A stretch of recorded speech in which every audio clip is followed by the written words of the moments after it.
آپ کی سرزمین پر تشریف لائے فضیلت الشیخ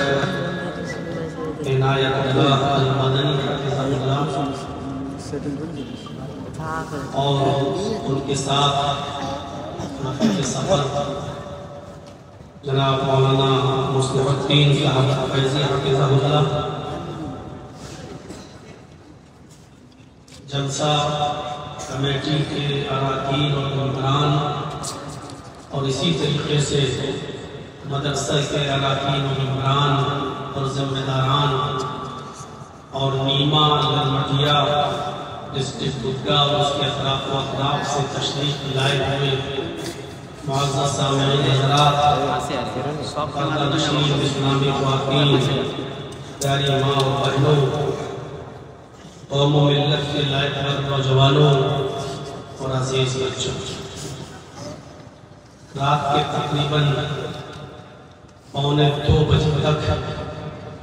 آپ نے بہت ہی دل جمعی کے ساتھ اور بہت ہی صبر و سکون کے ساتھ آپ نے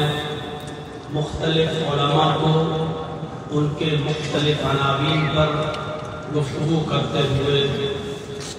سنا ہے، اور بیشتر خطیب فضیلت الشیخ عنایت اللہ المدنی حفظہ اللہ، جن کو ابھی آپ سن رہے تھے، جنہوں نے توحید کے موضوع پر بہت ہی خوبصورت اور بہت ہی حسین تقریر آپ کے سامنے رکھی۔ توحید اساس ہے، روح ہے، جان ہے ہمارے مذہب کی اسلام ہے۔ ہم جس مذہب کے پیروکار ہیں، جس مذہب کو ہم مانتے ہیں اور جس کو ہم اپنے سینے سے لگائے رکھتے ہیں، وہ ایک باڈی ہے اور اس کی روح یہی توحید ہے۔ اگر توحید کو اسلام کے اندر سے نکال لیا جائے تو پھر ڈیڈ باڈی رہ جاتی ہے، اور ہم اچھی طریقے سے جانتے ہیں کہ ڈیڈ باڈی کی کوئی قدر نہیں ہوتی ہے۔ خود ہم اور آپ مشاہدہ کرتے ہیں اور دیکھتے ہیں کہ ہم کسی کی بھی عزت اور توقیر صرف اس وقت تک کرتے ہیں جب تک کہ اس کے اندر روح ہے، اس کے اندر جان ہے، اور جیسے ہی وہ روح اس کے اندر سے نکلی ہم دیکھتے ہیں کہ زیادہ دیر اس کو ہم نہیں رکھتے، بلکہ خود ہمارے والدین، ہمارے آبا و اجداد، ہمارے بچے، ہماری بیوی، جب کسی کا انتقال ہوتا ہے تو ہم اس باڈی کو بھی زیادہ دیر اپنے گھر پہ نہیں رکھتے، بلکہ 5-6 گھنٹے کے بعد ہم اس کو زمین کی سپرد کر دیتے ہیں، قبرستان کے حوالے کر دیتے ہیں، کیونکہ جب روح نکل گئی تو ڈیڈ باڈی کی اب کوئی حیثیت نہیں رہی۔ تو ہماری زندگی سے اگر توحید نکل جائے، ہمارے اسلام سے اگر توحید نکل جائے تو سمجھ لیجئے گا کہ پھر کوئی چیز باقی نہیں رہی، اور جو اسلام بنا توحید کے جس کو ہم مان رہے ہیں، جس پر عمل کر رہے ہیں، وہ اسلام ہے ہی نہیں، وہ ڈیڈ باڈی ہے۔ جیسے ڈیڈ باڈی کی قدر نہیں کی جاتی، ایسے اللہ رب العالمین بھی اس اسلام کی کوئی قدر نہیں کرتا ہے۔ اللہ کی نظر میں اس اسلام کی کوئی حیثیت باقی نہیں رہتی ہے جس اسلام کے اندر توحید نہ ہو۔ بڑی خوبصورت تقریر آپ نے سماعت فرمائی۔ اللہ تبارک و تعالی سے دعا ہے کہ الہ العالمین ہمارے اور آپ کے دلوں میں توحید پھوٹ کے بھر دے، ہمیں جب تک زندہ رکھے، توحید پر قائم رکھے، اور جب ہمارا خاتمہ ہو تو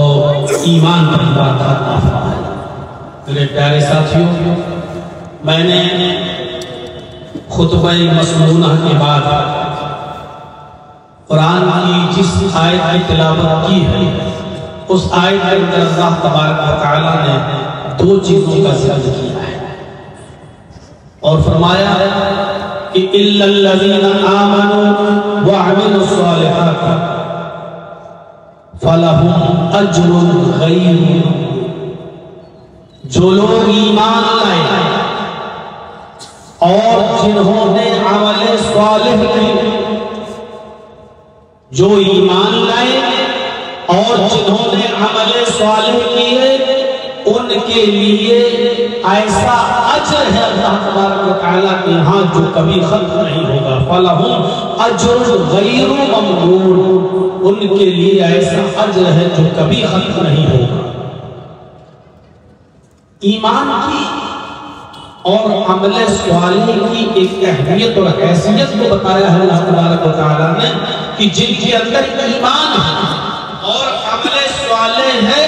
تو ان کے لیے اللہ تبارک و تعالیٰ کے پاس ایسا اجر ہے جو کبھی ختم نہیں ہوگا۔ اور ایک جگہ اللہ تبارک و تعالیٰ نے فرمایا کہ ساری دنیا نقصان میں ہے، ساری کائنات خسارے میں، جتنے بھی انسانوں کو تم دیکھ رہے ہو ساری انسانیت سر تا پا، سر سے لے کر پیروں تک نقصان ہی نقصان میں ڈوبی ہوئی ہے۔ ان الانسان لفی خسر، پوری انسانیت کو نقصان میں بتایا ہے، لیکن جن لوگوں کو نقصان سے نکالا ہے اور مستثنا کیا ہے ان کے بارے میں اللہ تبارک و تعالیٰ نے فرمایا الا الذین آمنوا وعملوا الصالحات، جو ایمان لائے اور جنہوں نے صالح اور نیک عمل کیے، وتواصوا بالحق، اور جنہوں نے حق کی وصیت کی، ایک دوسرے کو حق کی تلقین کی، وتواصوا بالصبر، اور حق بات بولنے میں اور حق بات کہنے میں جو پریشانیاں، جو آفتیں، جو مصیبتیں آئیں ان پر جو ایک دوسرے کو صبر کی تلقین کرتے رہے، یہ لوگ نقصان اور خسارے میں نہیں ہیں۔ یہاں پر بھی اللہ تبارک و تعالیٰ نے جن چار چیزوں کا ذکر کیا ہے ان میں دو چیزیں ایمان اور عمل صالح بھی بتائی ہے کہ الا الذین آمنوا وعملوا الصالحات، جو ایمان لائے اور جنہوں نے عمل صالح کیے یہ لوگ نقصان اٹھانے والوں میں سے نہیں ہیں، خسارہ اٹھانے والوں میں سے نہیں ہیں۔ ان دو چیزوں کو ہمیں اور آپ کو سمجھنا، اللہ نے ایمان بھی کہا ہے اور عمل صالح بھی کہا ہے، یہ دونوں چیزیں لازم و ملزوم ہیں۔ ہمارے پاس اگر ایمان ہے اور عمل صالح نہیں ہے تو بیکار ہے ہماری زندگی، اور اگر ہمارے پاس عمل ہے، عمل صالح ہے لیکن ایمان نہیں تو بیکار ہے۔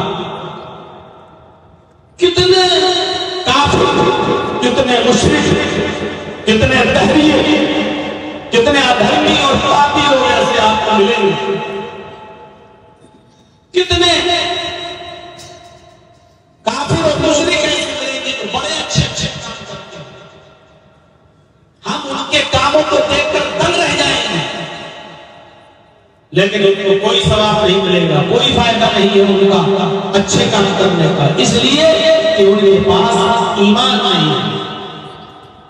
جائیے اور دیکھ کے آئیے بومبے کے اندر ٹاٹا ہاسپٹل میں سفر کریے، مشاہدہ کریے، آپ بھی بہت سے مریضوں کو لے کے جاتے ہوں گے ٹاٹا ہاسپٹل، کینسر کے علاج کے لیے بڑا فیمس اور مشہور ہاسپٹل ہے، اور وہاں جانے کے بعد آپ دیکھیں گے کہ کتنی سنستھائیں، کتنی تنظیمیں ایسی آپ کو ملیں گی جو تنظیمیں، جو سنستھائیں علاج کر رہی ہیں، کروا رہی ہیں، غریبوں کی مدد کر رہی ہیں، پیسہ بانٹ رہی ہیں، پھلوں سے بھرا ہوا ٹرک لاتے ہیں اور وہ ٹرک غریبوں میں اور بیماروں میں تقسیم کیا جاتا ہے، ٹرک پر بھر کر کھانا لایا جاتا ہے، اور وہ بلا کسی بھید بھاؤ کے، کون ہندو ہے، کون مسلم ہے، کون سکھ ہے، کون عیسائی ہے، سب کی مدد کی جاتی ہے اور سب کو کھانا کھلایا جاتا ہے۔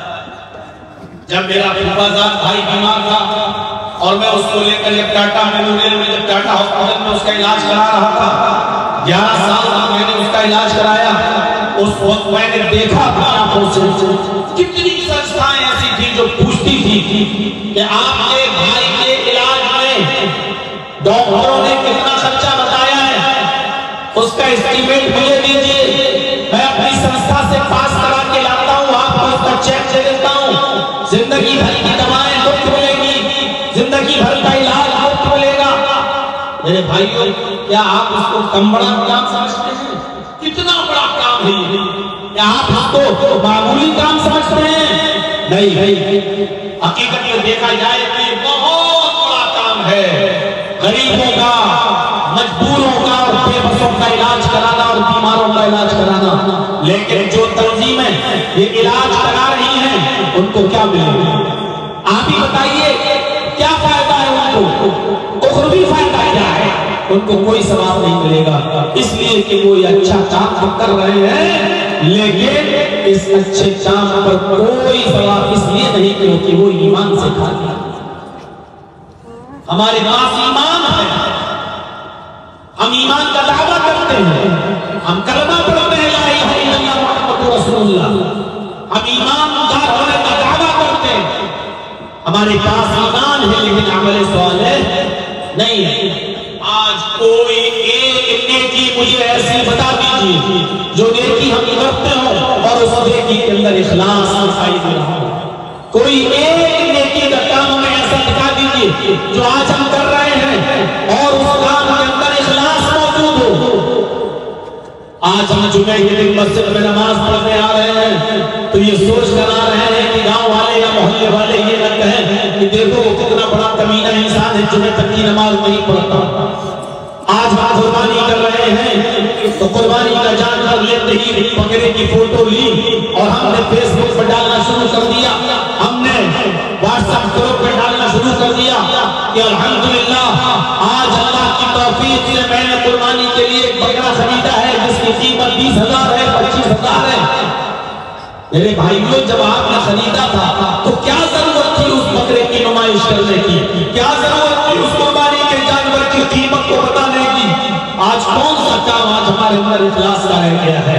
آج ہم چند لوگوں کو اپنے گھروں میں بلا کر روزہ افطار کرا لیتے ہیں تو افطار کا فوٹو کھینچیں گے، ان لوگوں کا فوٹو کھینچیں گے، بلکہ ان لوگوں کو کیا کھلایا جا رہا ہے، کیا پلایا جا رہا ہے، پانی کی بوتل تک کا فوٹو ہمارے موبائل کیپچر ہو جاتا ہے اور پھر اس کو ہم فیس بک میں اور پھر ہم اس کو ڈالتے ہیں واٹس ایپ گروپ میں اور بتاتے ہیں کہ آج ہم نے 50 لوگوں کو روزہ افطار کرایا ہے، آج ہم نے اتنے لوگوں کو روزہ افطار کرایا ہے، آج ہم نے افطار کے اندر یہ چیزیں آج ہم نے روزے دار لوگوں کو کھلائی ہیں۔ آج مجھے بتاؤ کون سا ایسا عمل ہے جس کے اندر اخلاص باقی رہ گیا ہے؟ اگر ہمیں اللہ نے عمرے کی توفیق دی، ہم عمرہ کرنے گئے اور خانہ کعبہ کے سامنے کھڑے ہو کر سیلفی کھینچ رہے ہیں، فوٹو کھینچ رہے ہیں اور فوٹو کھینچنے کے بعد سیلفی لینے کے بعد اس کو ہم واٹس ایپ گروپ، فیس بک، سوشل میڈیا پر ہم اس کو ظاہر کر رہے ہیں اور ڈال رہے ہیں اور دکھلا رہے ہیں کہ دیکھو آج ہم خانہ کعبہ تک پہنچ گئے، اللہ نے مجھے عمرے کی توفیق دی ہے، ہم اس کی نمائش کر رہے ہیں۔ آج ہمارے پاس ایمان ہے لیکن عمل صالح ہے۔ ایمان بھی ضروری ہے اور عمل صالح بھی ضروری ہے۔ کبھی یاد کیجیے ہماری اس تقریر کو، شاید میں نے کبھی کوئی ایگزامپل دی ہو، کبھی ہم نے آپ کو کوئی مثال دی ہو۔ ایمان اور عمل صالح ہماری زندگی کے لیے دونوں ایسے ہی ضروری ہیں جیسے موبائل کے لیے سم اور سم کارڈ کے لیے موبائل، دونوں ایک دوسرے کے بغیر ادھورے ہیں، ایسے ایمان کے بغیر عمل صالح اور عمل صالح کے بغیر ایمان انکمپلیٹ ہے، ادھورا ہے، ناقص ہے، کوئی فائدہ نہیں۔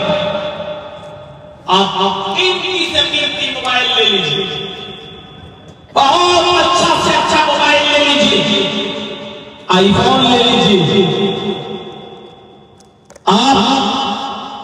زیڈ فولڈ 6 لے لیجیے، مہنگے سے مہنگا موبائل لے لیجیے، 1.5 لاکھ کا 2 لاکھ کا موبائل پہ خرید لیجیے، اور جس دن دکان سے اس موبائل کو خرید کے لائیں گے اسی دن اس موبائل کو کان میں لگا کر کہیے ہیلو ہیلو، آپ کی آواز وہی بچ جائے گی، آپ کی آواز نہیں جائے گی۔ کیوں؟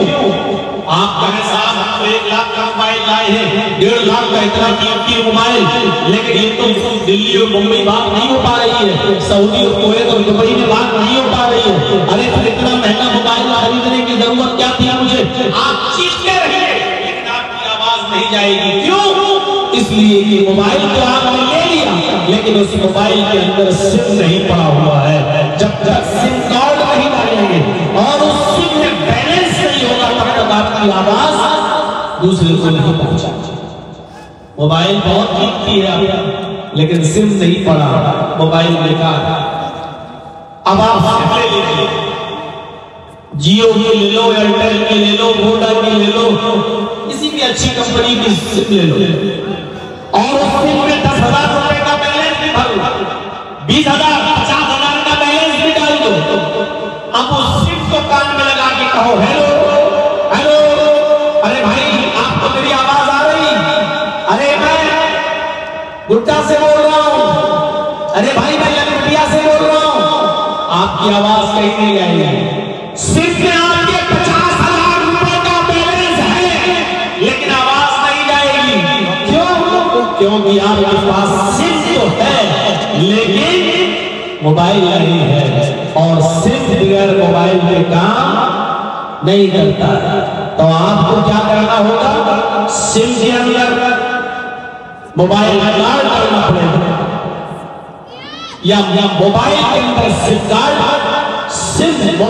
موبائل پہ سم کارڈ کو ڈالنا پڑے گا، جب موبائل اور سم کارڈ دونوں مل جائیں گے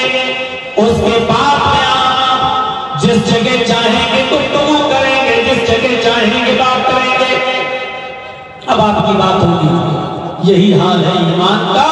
اور یہی حال ہے عمل صالح کا۔ آپ کے پاس ایمان ہے، عمل صالح نہیں تو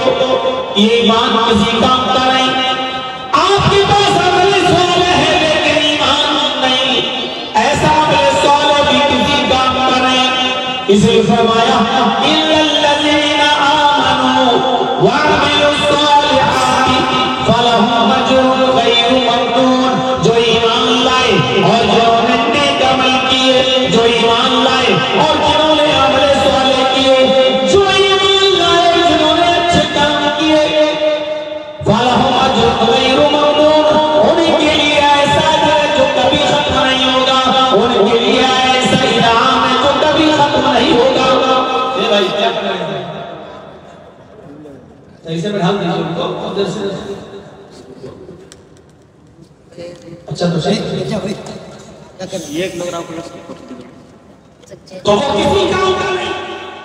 إِلَّا الَّذِينَ آمَنُوا وَعَمِلُوا الصَّالِحَاتِ، تو ایمان لائے جنہوں نے عمل صالح کیے، ان کے لیے ایسا اجر ہے جو کبھی ختم نہیں ہوگا، ان کے لیے ایسا اجر ہے جو کبھی بھی ختم نہیں، یعنی نہ ختم ہونے والا اجر، نہ ختم ہونے والا انعام، نہ ختم ہونے والا اجر ہے اللہ تبارک و تعالیٰ کی۔ تو یہ ہے ایمان اور عمل صالح۔ اب ایمان کسے کہتے ہیں؟ اور ایمان ہم سے کس چیز کا تقاضا کرتا ہے؟ ایمان کی 70 سے زیادہ درجے ہیں، شاخائیں ہیں۔